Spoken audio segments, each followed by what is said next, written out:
ನಮಸ್ಕಾರ, ನನ್ನ ಹೆಸರು ಡಾಕ್ಟರ್ ಕಾರಡಿ ಶ್ರೀಧರ್ ರೆಡ್ಡಿ. ನಾನು general and laparoscopic surgeon and stapler circumcision specialist. ನಾನು treatment range hospital KPHP colony number 4 Kukatpally ಹೈದರಾಬಾದ್ನಲ್ಲಿ ಅವೈಲೇಬಲ್ ಇರ್ತೀನಿ. ಅಸಲಿಗೆ ಈ ಫೈಮೋಸಿಸ್ ಅಂದರೆ ಏನು, ಈ ಫೈಮೋಸಿಸ್ನಿಂದ ಯಾವ ಥರದ ಪ್ರಾಬ್ಲಮ್ ಬರುತ್ತೆ ಆ್ಯಂಡ್ ಇದಕ್ಕೆ ಸ್ಟೇಪ್ಲರ್ ಅನ್ನೋದು ಯಾಕೆ ಅಡ್ವಾನ್ಸ್ಡ್ ಚಿಕಿತ್ಸೆ ಅಂತ ಹೇಳ್ತಿದ್ದೀವಿ ಅನ್ನೋದನ್ನ ನಾವು ಇವತ್ತು ತಿಳ್ಕೊಳ್ಳೋಣ.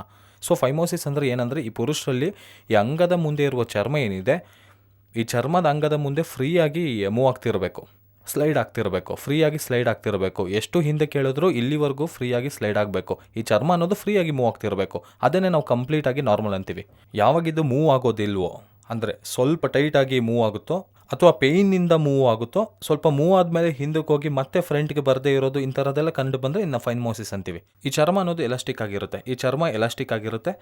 ಸೊ ಎಷ್ಟು ಜಗ್ಗಿದ್ರೂ ಹಿಂದಕ್ಕೆ ಫ್ರೀಯಾಗಿ ಬರಬೇಕು, ಈ ಗ್ಲ್ಯಾನ್ಸ್ ಮೇಲೆ ಸ್ಲೈಡ್ ಆಗಬೇಕು. ಬಟ್ ತುಂಬ ಜನಕ್ಕೆ ಏನಾಗುತ್ತೆ ಅಂದರೆ ಇಲ್ಲಿವರೆಗೂ ಬರುತ್ತೆ, ಕೆಲವರಿಗೆ ಇಲ್ಲಿವರೆಗೂ ಬರುತ್ತೆ, ಇನ್ನು ಕೆಲವರಿಗೆ ಆದರೆ ಇಲ್ಲಿವರೆಗೆ ಬಂದು ಸ್ಟಕ್ ಆಗುತ್ತೆ. ಇಂಥವ್ರಿಗೆ ಏನಾಗುತ್ತೆ ಅಂದರೆ ಪೇಯ್ನ್ ಇರುತ್ತೆ, ನಾವು ಕ್ಲೀನ್ ಮಾಡ್ಕೋಬೇಕಾಗ ಪೇಯ್ನ್ ಇರುತ್ತೆ, ಇಂಟರ್ ಕೋರ್ಸ್ ಮಾಡುವಾಗಲಿ ಪೇಯ್ನ್ ಇರುತ್ತೆ, ಆ್ಯಂಡ್ ಎರೆಕ್ಷನ್ಸ್ ಕೂಡ ಆಗದೆ ಇರೋ ಸಾಧ್ಯತೆ ಇರುತ್ತೆ ಪೇಯ್ನಿಂದ. ಇವನ್ ಎರೆಕ್ಟೈಲ್ ಡಿಸ್ಫಂಕ್ಷನ್ಸ್ ಕೂಡ ಬರೋ ಚಾನ್ಸಸ್ ಇರುತ್ತೆ. ಸೊ ಇದನ್ನೇ ನಾವು ಫೈಮೋಸಿಸ್ ಅಂತ ಕರಿತೀವಿ. ಈ ಫೈಮೋಸಿಸ್ ಬರೋದಕ್ಕೆ ಮುಖ್ಯ ಕಾರಣ ಏನಂದರೆ, ಚಿಕ್ಕದಿನಿಂದಲೇ ಬಂದಿರ್ಬೋದು ಅಥವಾ ದೊಡ್ಡವರಾದಮೇಲೆ ರಿಕರೆಂಟ್ ಯೂರಿನರಿ ಟ್ರ್ಯಾಕ್ಟ್ ಇನ್ಫೆಕ್ಷನ್ಸ್ನಿಂದ ಆ ಏರಿಯಾದಲ್ಲಿ ಪೂರ್ತಿ ಎಲಾಸ್ಟ್ರಿಸಿಟಿ ಹೋಗಿರ್ಬೋದು. ಆ್ಯಂಡ್ ಮೂರನೇ ಕಾರಣ 90% ನೋಡೋದಾದರೆ ಡಯಾಬಿಟಿಸ್, ಶುಗರ್ ಇರೋರಿಗೆ ಕೂಡ ಇದು ಬರೋ ಸಾಧ್ಯತೆ ಹೆಚ್ಚಿರುತ್ತೆ. ಸೊ ಇದಕ್ಕೆ ಯೂಶಲಾಗಿ ಎಲ್ಲರೂ ಮಾಡೋ ಸರ್ಜರಿ ಯಾವುದಂದರೆ, ಇದು ಔಷಧಿಯಿಂದ ಕಡಿಮೆ ಆಗಲ್ಲ. ಎಷ್ಟು ಔಷಧಿ ಹೆಚ್ಚಿದ್ರೂ ಎಲಾಸ್ಟ್ರಿಸಿಟಿ ಅನ್ನೋದು ಮತ್ತೆ ಬರೋದಿಲ್ಲ. ಒಂದು ಸಾರಿ ಚರ್ಮದ ಎಲಾಸ್ಟ್ರಿಸಿಟಿ ಹೋಯಿತು ಅಂದರೆ ಹೋದ ಹಾಗೆ. ಇದಕ್ಕೆ ಔಷಧಿ ಆಪ್ಷನ್ಸೇ ಇಲ್ಲ. ಸೊ ಇದಕ್ಕೆ ಸರ್ಜರಿ ಒಂದೇ ಆಪ್ಷನ್ಸ್. ಸರ್ಜರಿ ಮಾಡೋದು ಹೇಗಂದರೆ, ಎಲ್ಲರೂ ಓಪನ್ ಸರ್ಜರಿ ಮಾಡ್ತಿದ್ದಾರೆ. ಓಪನ್ ಸರ್ಜರಿನಲ್ಲಿ ಏನು ಮಾಡ್ತಾರೆ ಅಂದರೆ, ಹೊಲಿಗೆ ಹಾಕೋದನ್ನು ಇಲ್ಲಿ ಹಾಕಬೇಕಾಗುತ್ತೆ. ಇದರಿಂದ ನೋಡೋದಕ್ಕೆ ಎಷ್ಟು ಕಾಸ್ಮೆಟಿಕ್ ರಿಸಲ್ಟ್ಸ್ ಚೆನ್ನಾಗಿರಲ್ಲ.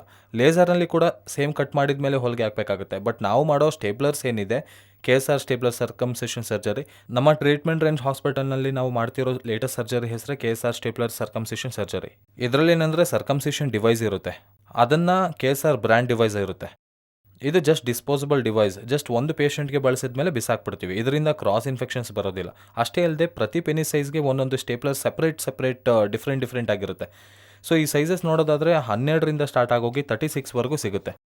ಸೊ ಅಡಲ್ಟುಗೆ ಯೂಶಲಾಗಿ ನಾವು 26, 30, 32, 34, 36 ಅನ್ನೋ ಸೈಜಸ್ ಇರುತ್ತೆ. ಸೊ ಪೆನಿಸ್ ಒಂದು ಗಾತ್ರಗನುಗುಣವಾಗಿ ಸೈಜಸ್ಗೆ ಅನುಗುಣವಾಗಿ ನಾವು ಚೂಸ್ ಮಾಡ್ತೀವಿ ಸ್ಟೇಪ್ಲರ್ನ. ಸೊ ಈ KSRನಲ್ಲಿರೋ ಅಡ್ವಾಂಟೇಜ್ ಏನಂದರೆ, ಬೇರೆ ಸ್ಟೇಪ್ಲರ್ಗೆ ಹೋಲಿಸಿದ್ರೆ ಇದರಲ್ಲಿರೋ ಸಿಲಿಕಾನ್ ರಿಂಗ್ಗೆ ಪೇಟೆಂಟ್ ರೈಟ್ಸ್ ಇರುತ್ತೆ KSR ಬ್ರ್ಯಾಂಡ್ ಹೆಸರಲ್ಲಿ. ಅಷ್ಟೇ ಅಲ್ಲದೆ ಈ ಸಿಲಿಕಾನ್ ರಿಂಗ್ ಹೇಗಿರುತ್ತೆ ಅಂದರೆ ತುಂಬ ಸಾಫ್ಟ್ ಆಗಿರುತ್ತೆ, ಸೇಮ್ ನಮ್ಮ ಸ್ಕಿನ್ ರೀತಿಯಲ್ಲಿ ಇರುತ್ತೆ. ಆ ಸಿಲಿಕಾನ್ ರಿಂಗ್ ಮೇಲೆ ಪಿನ್ಸ್ ಅನ್ನೋದನ್ನು ಬೀಳುತ್ತೆ. ಅಂದರೆ ಈ ಪಿನ್ಸ್ ಡೈರೆಕ್ಟಾಗಿ ಚರ್ಮಕ್ಕೆ ಬೀಳಲ್ಲ, ಆ ಚರ್ಮಕ್ಕೆ ಬೀಳೋ ಮುಂಚೆ ಒಂದು ಸಿಲಿಕಾನ್ ರಿಂಗ್ ಅನ್ನೋದಿರುತ್ತೆ.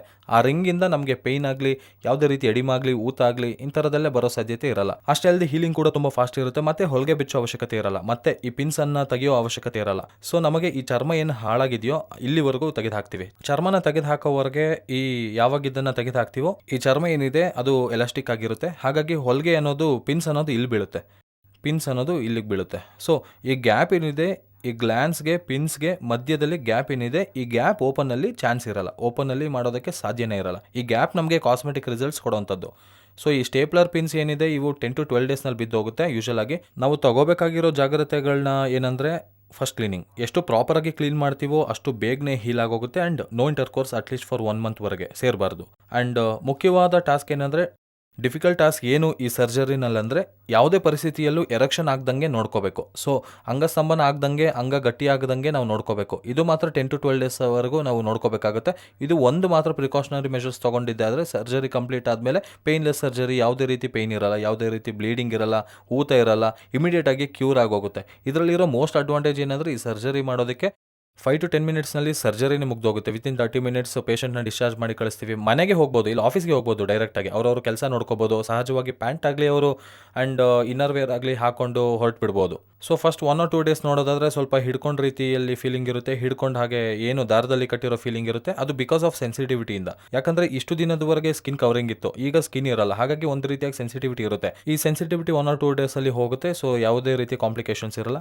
ಸೊ ಯಾರಿಗಾದರೂ ಈ ರೀತಿ ಫೈಮೋಸಿಸ್ ಕಂಡು ಬಂದರೆ ಖಚಿತವಾಗಿ ಟ್ರೀಟ್ಮೆಂಟ್ ರೇಂಜ್ ಹಾಸ್ಪಿಟಲ್ನಲ್ಲಿ KSR ಸ್ಟೇಪ್ಲರ್ಸ್ ಅವೈಲೇಬಲ್ ಇರುತ್ತೆ. ನಾವು ಇದಕ್ಕೆ ಕಂಪ್ಲೀಟ್ ಅಡ್ವಾನ್ಸ್ ಚಿಕಿತ್ಸೆ ಮೂಲಕ ಇದನ್ನು ಕಂಪ್ಲೀಟಾಗಿ ಕ್ಯೂರ್ ಮಾಡ್ಕೋಬೋದು. Thank you very much.